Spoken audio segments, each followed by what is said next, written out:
Welcome to another episode of the Shredder Show, and today's pleasure to have superstar guest from the UK, Mr. Joe Brightman, one of the latest UK up-and-coming IFBB pros. So thank you very much for jumping on the podcast today, Joe. No worries, man. Good to chat to you. So you're someone I've watched from the outside for a while, and I had the pleasure obviously training with you in Dubai, and we've spoken a lot about Dubai already this morning.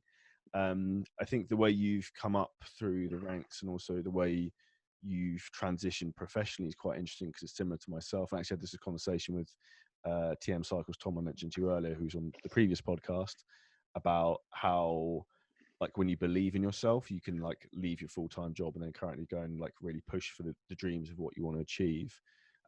What is your end goal for you? I think it's weird. I almost think this the other day. So funny story about Tom actually. So this would have been probably about 18 months ago, maybe just over 2 years ago, just after I won my pro card. We went for dinner, and the money he was earning from my perspective, I was like, oh, you must feel like you've made it, like, and then like it's that pot at the end of the rainbow, and then like you suddenly get there. I guess for me at one point the goal was like to earn a certain amount of money. I didn't even dislike my job. There wasn't anything that I particularly disliked about my life. It's just that I knew I wanted to do something different. And now I'm here, I realise like that was such the right thing to do. I guess for me, like the end goal is like financial freedom and to be able to provide for a family, and make sure they don't ever have to worry. Because I think I've been pretty lucky with my upbringing, but there's been times where, like at university, for example, when it gets to the end of the month and you're like, you've got £1 left. Like that's just a horrible feeling. Or even there's a week left of the month and you've got £1 in your bank account. That's something that I hated and never wanted again. So that's like a kind of financial end goal. In terms of everything else, I'm still really working that out right now. So obviously just finished my first pro season, not entirely sure where I go next. I think the path for me up to this point was always very clear. It was like, I'm going to do my first show. I'm going to try and win my first show. I'm going to try and get a pro card. I'm going to compete as a pro. And then now I'm a bit like, what's next? It was all very clear up until this point. So with regards to that, I'm not sure. I just want to focus on business right now. I would love to have like a team of coaches underneath me that provide a service that we're all proud of. At the moment, obviously, just got the one, but that was kind of the first step to see how that would go. But yeah, that end goal, like I said, kind of you'd like to do whenever you'd want, and the ability to look after a family. That's pretty sick. It's interesting you pulled out the family card, because I think what's interesting about that is not necessarily a lot of people in the fitness industry ever bring that up, which I don't know if you've noticed. Not many people talk about that sort of thing. Yeah, I guess for a lot of people, like I feel like everyone's so absorbed by what they're doing. Like for me, for example, I see some people who like do a bodybuilding prep, but they also have like kids. Like, I could never do that. It's just like do those two things would just not go together with me, because I don't like who I am on prep, and I'd hate to put that on like kids especially. So yeah, it does seem a bit of a taboo. I don't think they go hand in hand so much. Talk a little bit more about that. You don't like who you are in prep. What do you think drives that? I think that what I've realised over this last prep in particular is that for prep for me versus prep for other people, like I don't enjoy prep. Some people, they almost thrive in it, and they like it's something they really love, that daily, whatever they want to call it, daily grind or just digging. But there comes a point, I think I put up with it for that end result, and I recognise the benefits it has for my profile, for my business, for things like that. But there comes a point where I think there's a bit of you're at loggerheads. Like prep and life become at loggerheads. You don't become overly nice. Like, I love food, mate. So if I can't eat food that I want, like that pisses me off. You get miserable. I get miserable. Yeah, I get miserable. Obviously, I get very tired, lethargic, and I feel, for me, like I've always said this, and this is something that I've been asked about on podcasts before. Like for me, bodybuilding isn't like my whole life. So I recognise there's a huge amount of other things in life that I want to be doing. And if you're prepping, most of those things you kind of stopped, really, because like I'm not that person that's going to like prep a Tupperware and go out for dinner with people. I'd rather just not put myself in that situation and sit at home and eat my meals or whatever. I think as well, in order to have like a successful prep, you have to be in control of everything. And and whether, you know, that can be all right if you're on your own, but if you are sharing your life with someone or whatever, you then have to almost control theirs as well. So let's say they want to go to a family event, and I'm a bit like, well, I'm going to be away from the gym, I'm going to be away from the kitchen, I'm going to be away from like my cardio. Like, can I really manage that even for 2 days? So I just think there's a lot of, it takes away from a lot. And I think I've had a conversation with a few people as well recently about, like, is it worth it? So I had a conversation. I think for me, like, it actually absolutely has been worth it in terms of I've needed to do this to get to the level I'm at, and then therefore to almost grow a business from it. That's been my route, which I know is a lot of people's routes. But probably, I think maybe when they compete and they're like, oh, I'm putting a lot into this process, I'm not getting a lot out of it. So for example, people that compete at like an amateur level, if they're only ever going to get to that level, like, I think they'll look back and be like, oh, was that all worth it? You know, am I going to lie on my deathbed and wish that I'd had that extra chicken and rice meal, or would I rather been with the people that I love in a hot country, you know, enjoying myself? That it's those sort of things I think that come to mind. It's interesting because that's exactly what I brought up with Thomas. I see people sometimes, and I feel like they're lost in that like hamster wheel of like competing and just for the sake of it, almost like they have to, if that makes sense. Mate, 100%. I think it's something that this is kind of fresh. This is like fresh content. This is probably something I'm not even spoken about openly on any platform yet, but something I'm battling with at the moment is, like, I've always been Joe Brightman, the men's physique competitor. So if I am to step away from that, it's like, oh, who am I now? So there's like, it's like, yeah, like, who's like that identity crisis. And I think that's quite concerning. And I bet a lot of people probably don't have the mentality to step back a bit and think, hang on, these people don't invest in your business or like you or follow you for the fact that you step on stage once every 2 years. Like, they don't care. It's who you are and part of that journey. So even like yesterday, I don't know if you saw that post about just doing a bit more functional training. Like, the response to that was crazy. Like, people were like, oh, like, I was thinking, well, this post is now doing really well. So people were just interested in the journey. You know, if they might have bought into Joe Brightman, the competitor, but I don't think that means they're going to go away just because, you know, you maybe aren't going to compete or you stop competing. Like, when I think about it, I often don't compete for 2 years at a time. People don't go away. They're still interested in the process. So yeah, it's a weird one. It's, if you look at some of the OGs of the fitness games, I'm a bit of a Steve Cook fanboy, and you look at, I don't know, Jason Poston, like, so both of those, for example, have obviously competed for years, yet they're still like killing it in the game, if you know what I mean. Yeah, 100%. I think Steve Cook's like a really good example. You remember Sean Stafford as well? Yeah.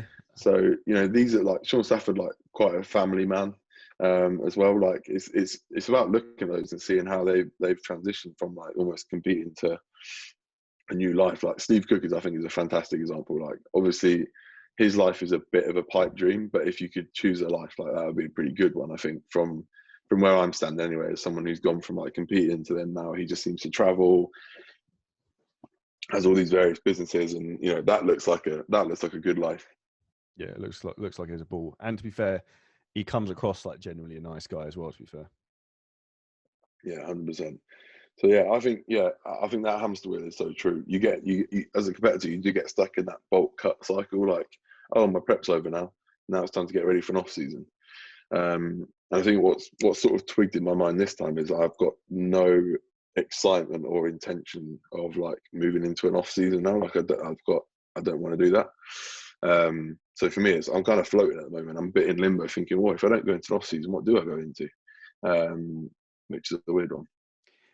To go into an interesting topic, something you brought up, the functional fitness thing. So that's actually something I've been pushing a lot recently myself in terms of like the last 6 months. And I had a scary moment like 2 days ago when I realized I bought a new pair of Nike Metcons and also bought a Whoop band. I was like, I'm becoming a fucking CrossFitter.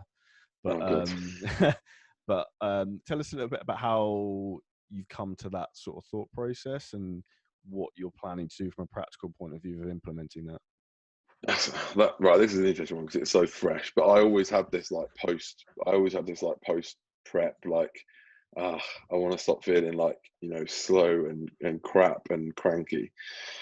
Part of my problem that I've got to manage is that actually CrossFit as a whole would probably not be very good for me because of like injuries. Like, my lower back's never been good, so squatting and deadlifting has never really been part of my program. So if I suddenly turn up to shed or a box and they were like, you need to do 20 clean and jerks, I might be like, oh, I'm not sure about that. Like, even for me, running is a bit of a challenge.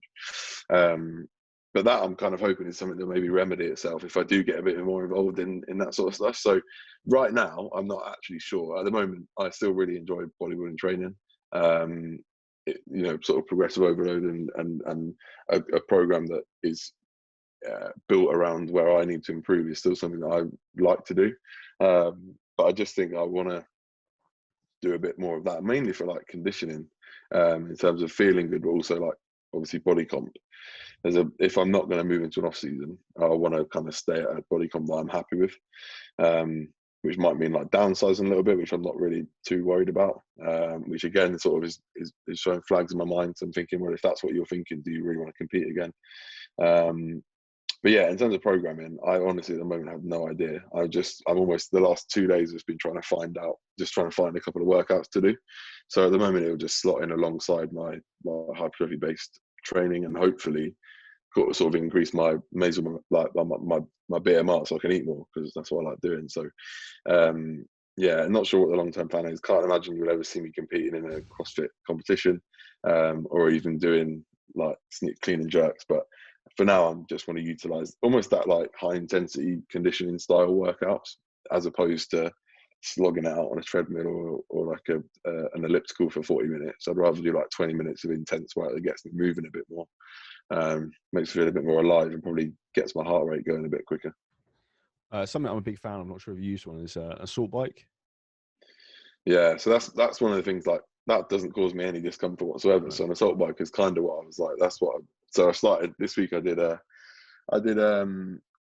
workout. It was like a 1,000-kilometer row, a mile bike, and then like a 300-meter run, and then like 3 rounds of that, and then it gets less and less as you go through the rounds.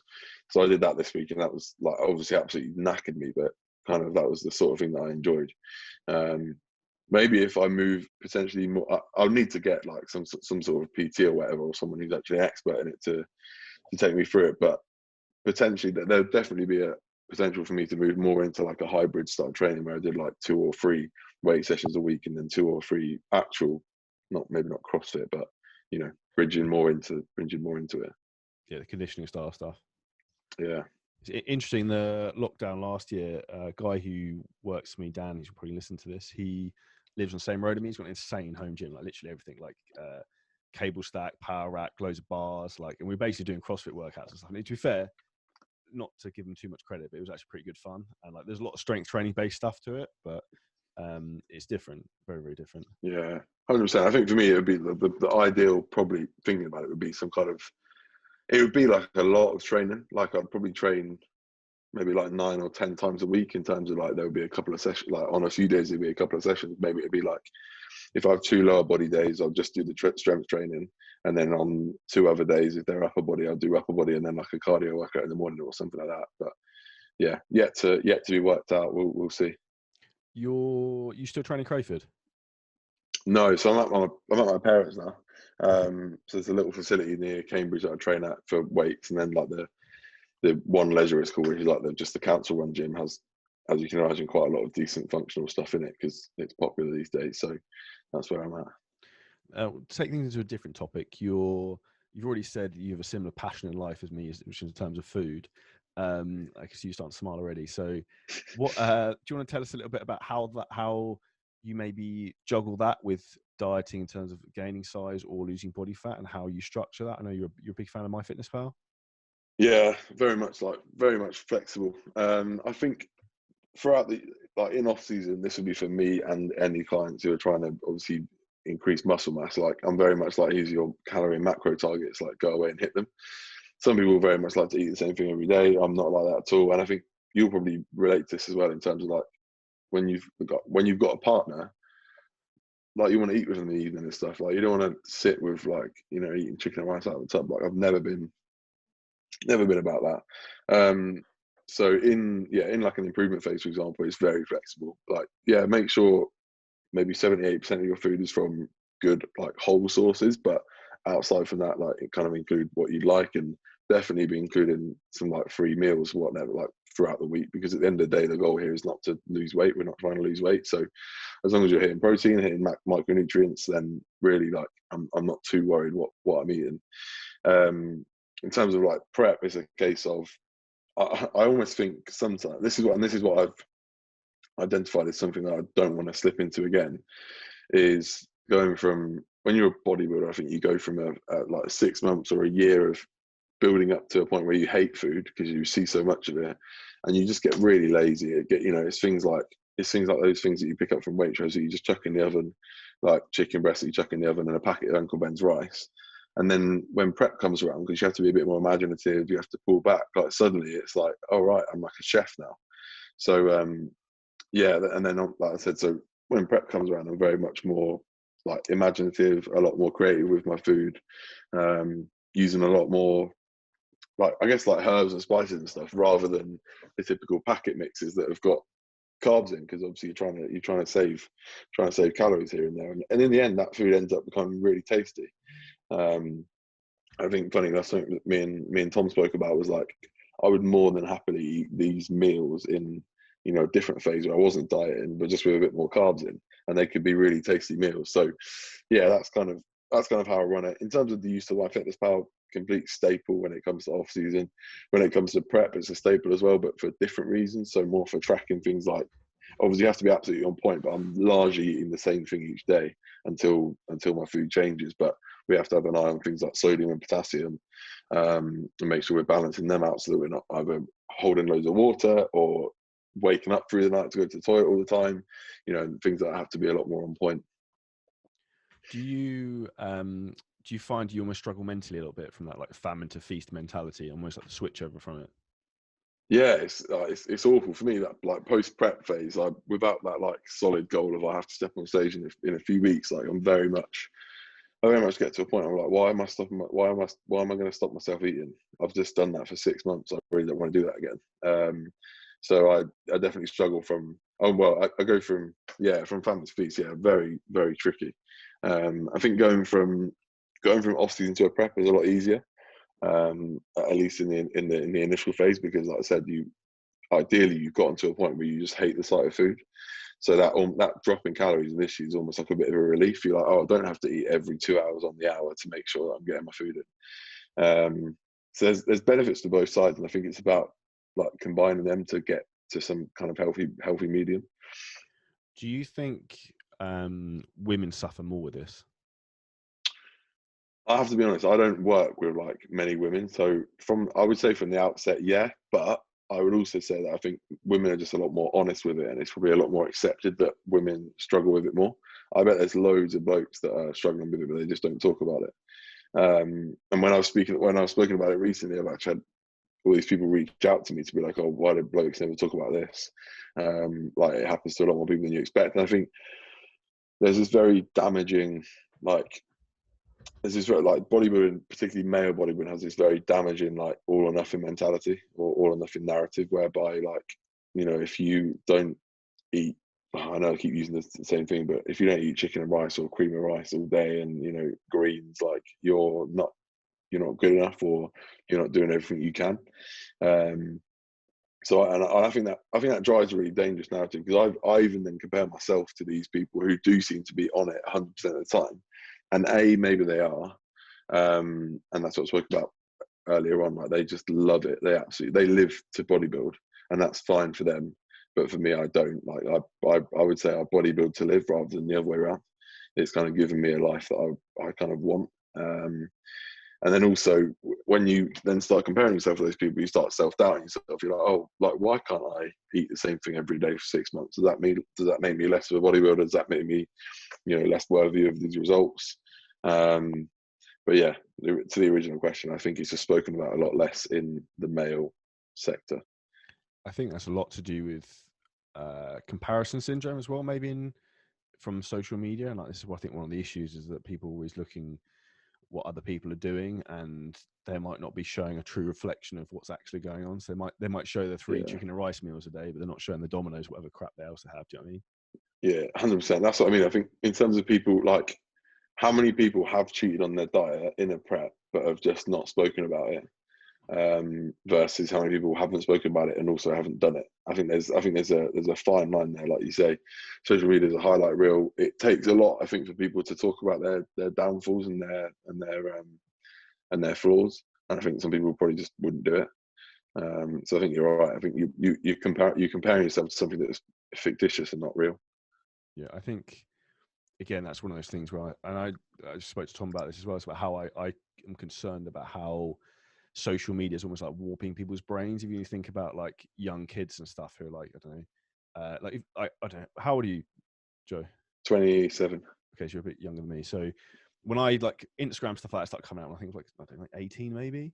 And I can't imagine what it'd be like if you were like 7 or 8 years old now and like having Instagram and social media and all that other stuff, particularly with like some of the negativity and crap evolved on there. Yeah, social media is horrendous. I think, like, obviously, it's one of them things. It's like the way of the world. It's brought a lot of positivity, but also I think very damaging for a lot of people.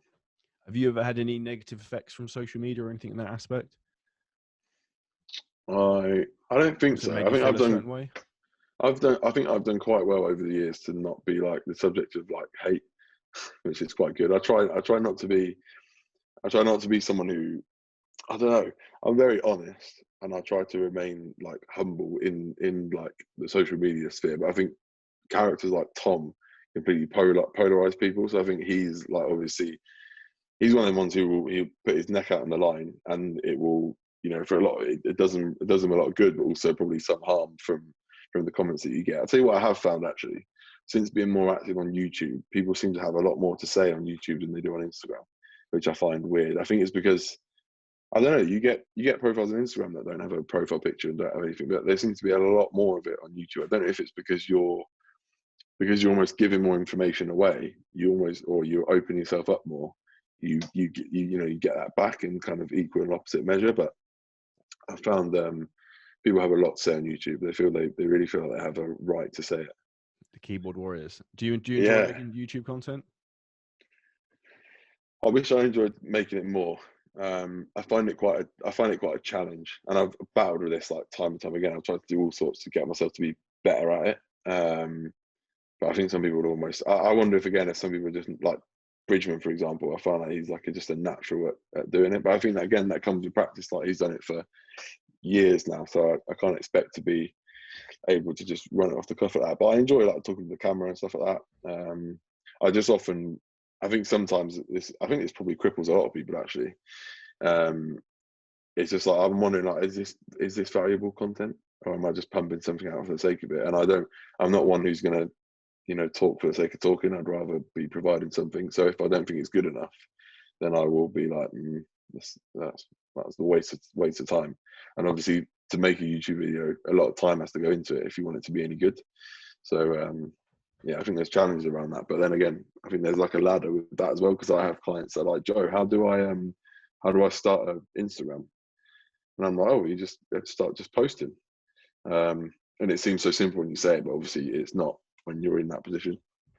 So that thing is when you know how, you know how. Do you know what I mean? Like everything's easy when you know the answer, which comes to like life experience and like time in the game of whatever you're doing.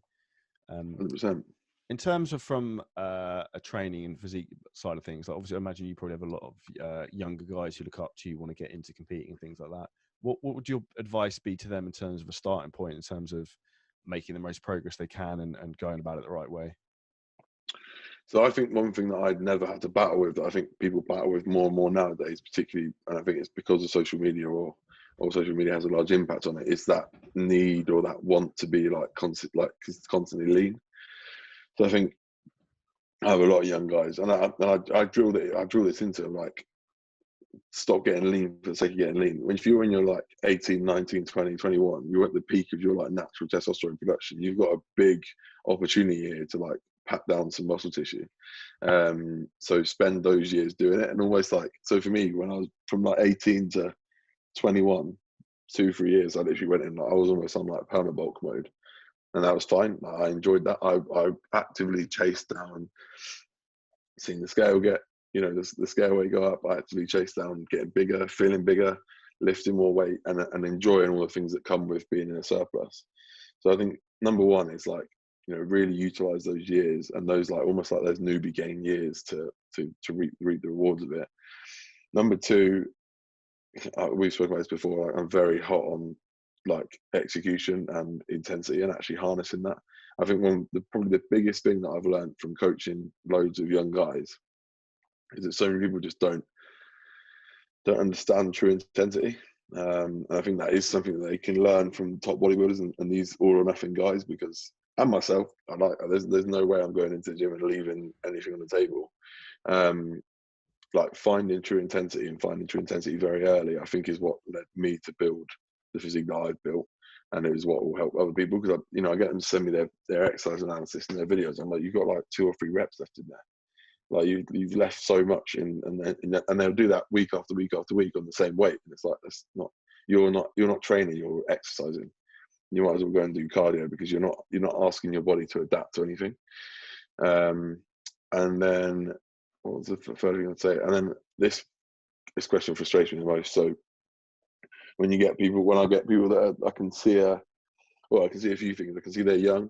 I can see they haven't actually harnessed what I've just spoken about in terms of intense training and an understanding of all the basics first, and then they're asking me about what steroid cycle they should take. And it almost winds me up when I receive the message. I'm like, you haven't even earned the right to be asking this question yet.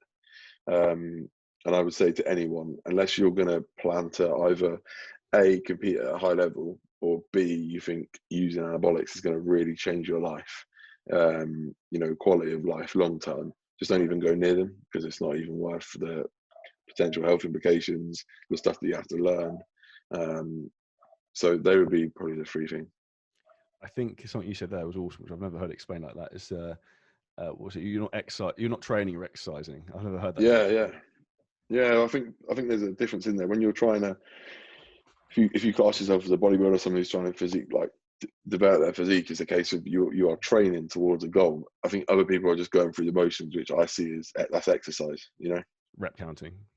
Yeah, literally. I get videos of people just pumping out reps in the leg press, and it's it's not even challenging you.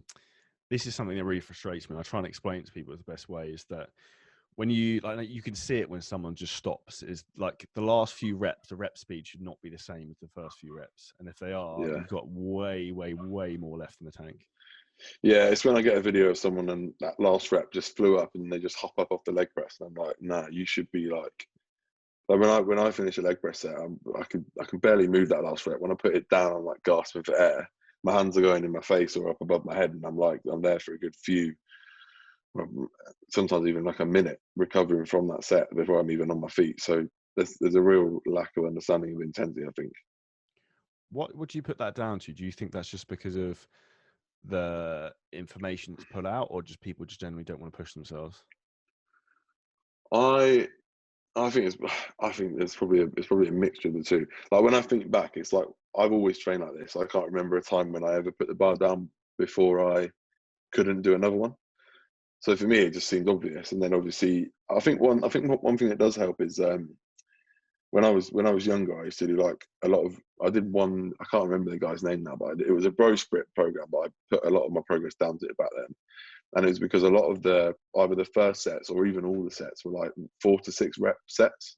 So obviously in your head you're thinking, oh, this needs to be heavy then, because I need to only be able to do 6 reps, so that then I can increase the weight next time. So I think.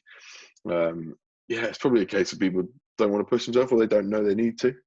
I'm not sure. It's a tricky one. I think some people just don't have it. I think a lot of it's a mindset thing. I think one of the things people have an eye-opening experience sometimes in terms of the different levels of training and training intensity. And I'll ask you a question: have you ever trained with anyone and you think fuck me, this is another level? I would probably say probably the most comprehensive person that I train with, but I think we're on the same level, is Josh. So when I train with Josh, I can see this is true intensity. I don't think I've ever trained with anyone who's made me go oh, I don't train hard. I don't think, because when I was that program that I was speaking about that I did when I was younger, when I did that training, it was with someone that was much bigger than me and much stronger than me. So I tried to match that intensity, if that makes sense. But it wasn't it wasn't an eye-opening moment for me. It was just because it was very early on. I was like, oh, this is how we train, you know. But I would say, yeah, Josh is a very intense trainer, and I think we would we bounce off each other when it comes to training, which is good. But yeah, I've never trained with like an open class bodybuilder or like a pro at that level. I often think I've trained with people and I'm like, your intensity needs to come up to my level. Yeah, the only experience I've had of someone else like fuck me was I trained with James Hollingshead like a couple of times, maybe like 3-4 years ago. And Yeah, like, I remember we did like squats one day. It's me, him, this other guy called Paul Hubbard. I think we ended up only doing like one working set each. Paul was out being like sick in the car park afterwards. You know, and it's like it was bad. Like I can't remember, he yeah, did something Tom. stupid like 260 or like for like 10 reps or something dumb. But yeah, it was impressive.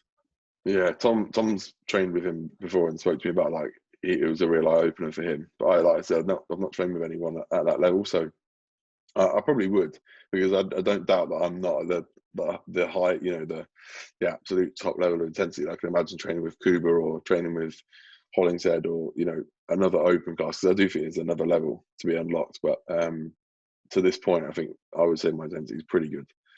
What would you say is a practical tip for someone at home to try and improve their intensity of their workouts?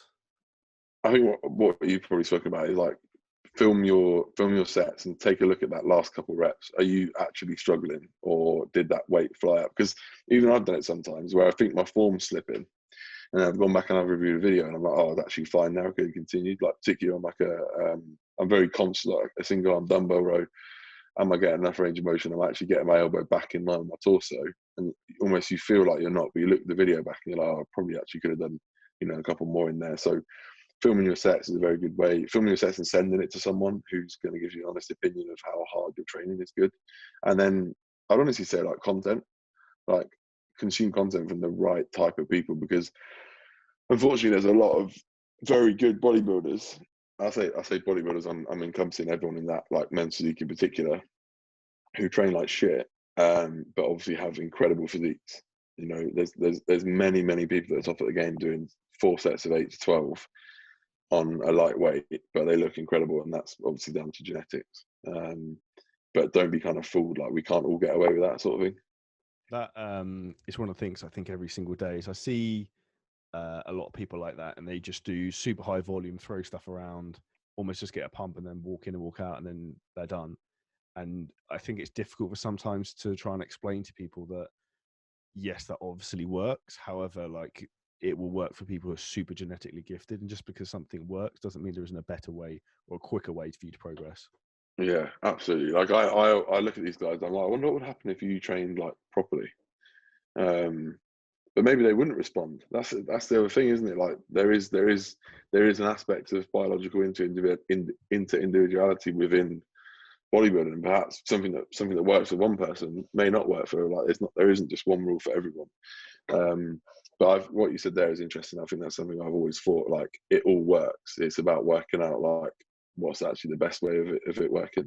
I also think it's about like what do you enjoy as well. Like if you enjoy, I don't know, if you hate training super heavy, then probably maybe it's for a reason. Like maybe you haven't got the joint tissue to take it, or you just don't have the mindset for that. So then maybe more volume is more appropriate for you. Yeah, 100%. I agree with Do you that. have clients come to you with that in some respects? Sometimes you don't want to train maybe doing heavier stuff and they want to do a lot more volume? I think no, because a lot of the clients that come to me have seen how I train and they like how I train and they think we're in line. So then they're like, "Oh, that's a good coach for me." Yeah, I would say that, because I think I'd say it's rare that you probably get a client come to you who knows nothing about you or your training style. So no, most of them, they're sort of already signed up to it. Some of them don't know. Some of them, like, I guess, are almost indifferent about it, and then it's just like probably to some people it's just another style of training. But no one really comes to me and they're like, "Oh, can I have this?" or "Can I have that?" Largely, they know what they're getting themselves in for. Do you find with some clients you sometimes have to push back on them when they say they want certain things, and you have to try and guide them the right way? Because sometimes people almost want to coach themselves even if they have a coach, and it's difficult to sometimes politely like direct them in the right way, if that makes sense.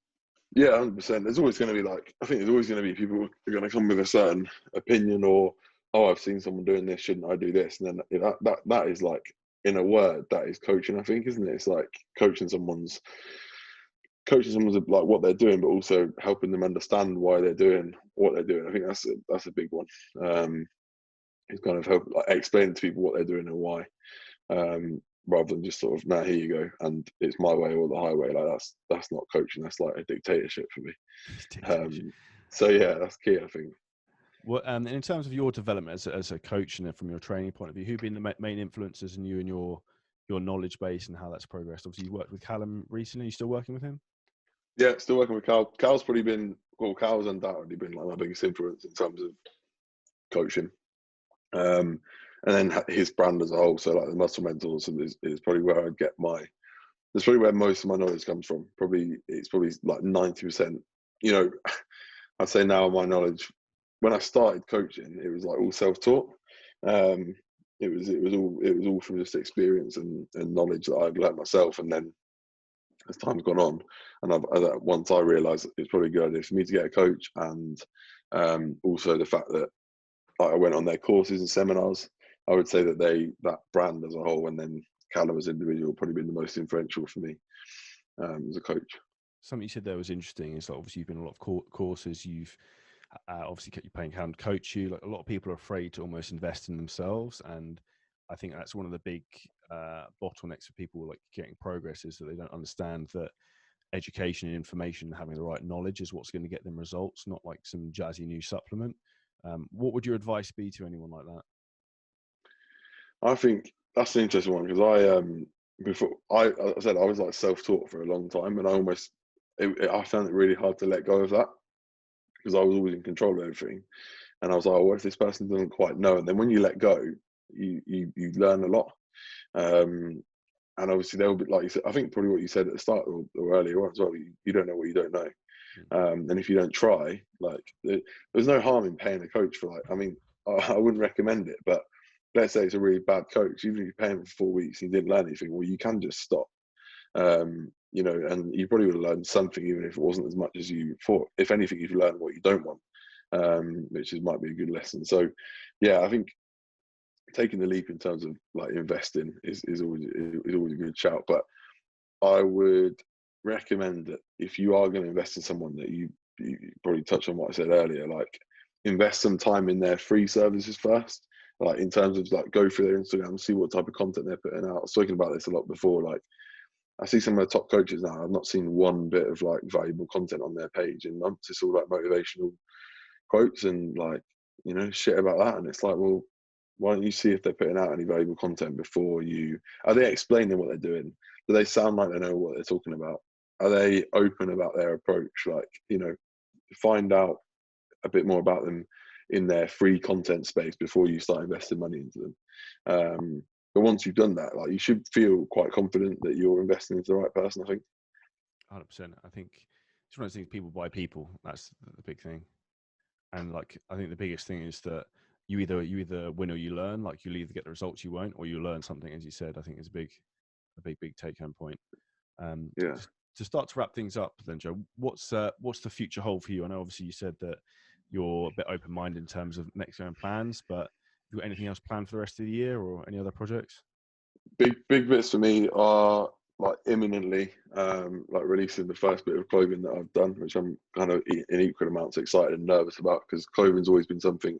It's not like I'm dipping my toe in it. It kind of is merch, if you like, but it's a lot more than that. It's not just things that I expect clients to wear. Like I'm hoping that people buy into it because I've taken influences from brands that I love. So that's kind of one thing.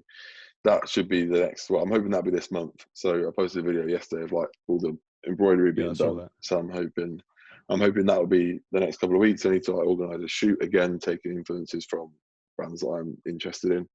And then as I said on the YouTube video last night, so talking about, I've now got clients that are competing, so there's obviously quite a few shows in the back end of the year, so I'm just switching my focus to those. Each year I have more and more people that want to step on stage, which is great, so obviously that gives you those like shocking transformations, which I think are always good for business.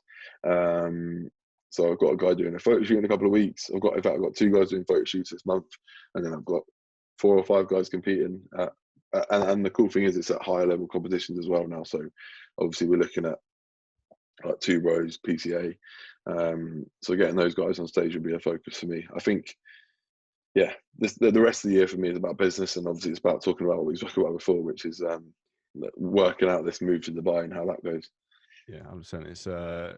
It's just being planning, being organised, and being structured, and exactly the same as training and nutrition, which obviously you crush. So I'm sure you'll get there with everything like that. So Hope so. We'll see. yes, it's a process, and yeah, any questions to shoot. But if anyone wants to find out any more information about you, Joe, where's your YouTube, IG? I always forget when people ask me YouTube. I think if you search Brightman Fitness on YouTube, you'll find it. And then IG is just Brightman _, as in the word bright and then man and then _. They'll be the two most active platforms.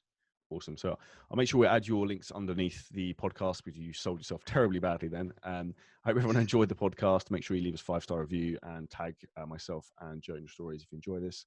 And we'll see you in the next episode of The Shredder Show.